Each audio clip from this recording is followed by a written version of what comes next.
Hello everyone. I hope that you are keeping well and that you're keeping safe.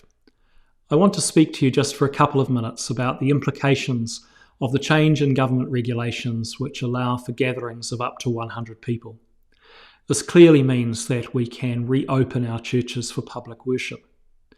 It also means that the guidelines which we issued several weeks ago, guidelines that were written in anticipation that the number for social gatherings would be at 100, can now be fully implemented.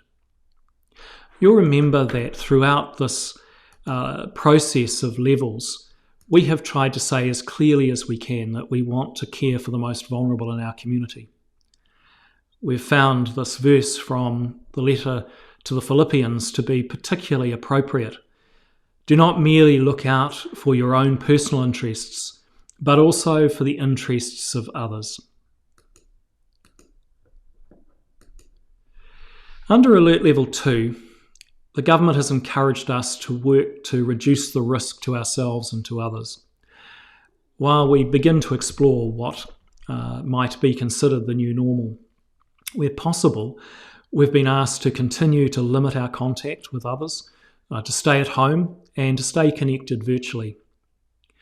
Now, there's lots of great information, resources and clarity around the guidelines on the government website.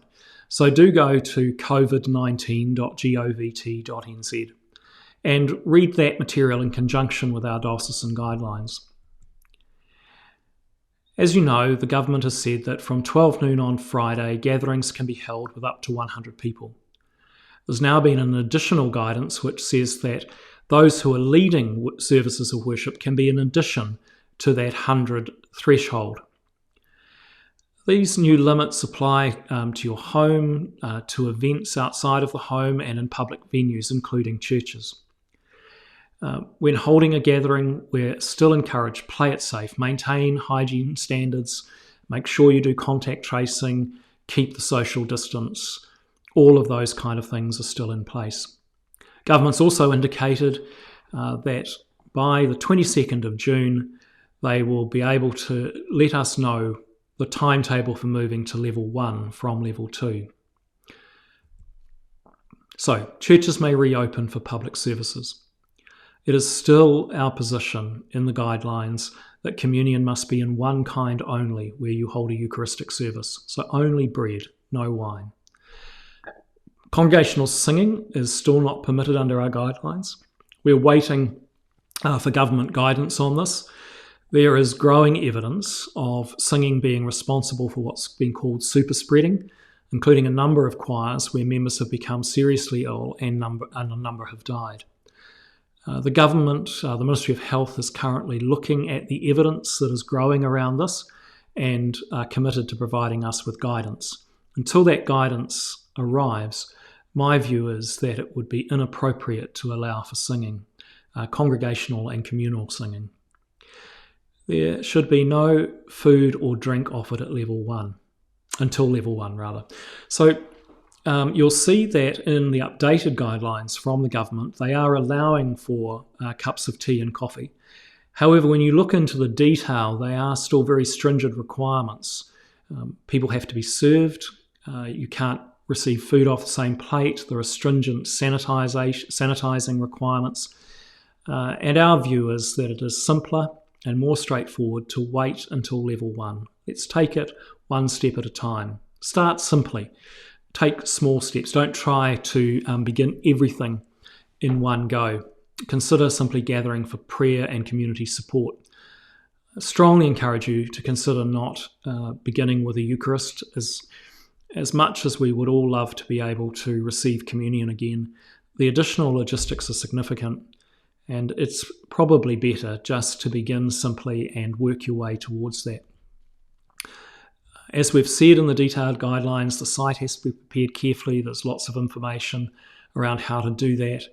And clergy and lay employees, of course, since the beginning of level 2, have been permitted back into offices.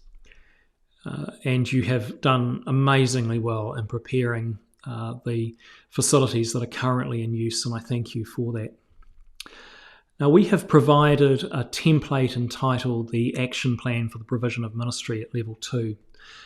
That's to provide a simple way of ensuring that you have met the requirements of the government regulations and that you're able to articulate the steps that you have taken.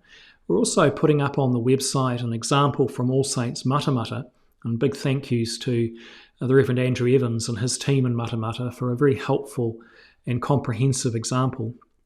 Hopefully that will help you in preparing your own action plan. It does need to be submitted to your Archdeacon in advance of being able to reopen your churches. And that's to ensure that we have in fact met the regulations and that we have a paper trail of having done so. So 100 people can gather for worship, weddings, funerals, AGMs, etc. as from 12 noon on Friday the 29th. Physical distancing is to be maintained. That's still 1 metre within our churches. No physical sharing at the peace. I know it's tempting to want to give each other a big hug, but do the elbow bump, or I've just learnt this one, the virtual hongi, perhaps a gesture, or simply words of passing the peace. Contact tracing needs to be in place, no singing, communion in one kind, no sharing of food at this stage, and get those action plans filled in and submitted.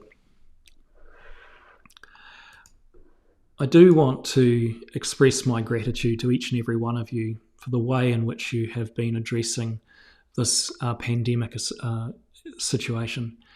I've seen some extraordinary creative worship. I've heard and seen of some wonderful ways in which you have kept pastoral contact with each other. And I am immensely grateful for the way in which you have shown the love of Christ to one another and to the wider community. It's fantastic, I think, that in the face of adversity, God has enabled so many of us to reach out in love and care and demonstrate the love which has its source, its origin, and its end in God. So bless you heaps. Thank you very much indeed for everything that you have done and are doing.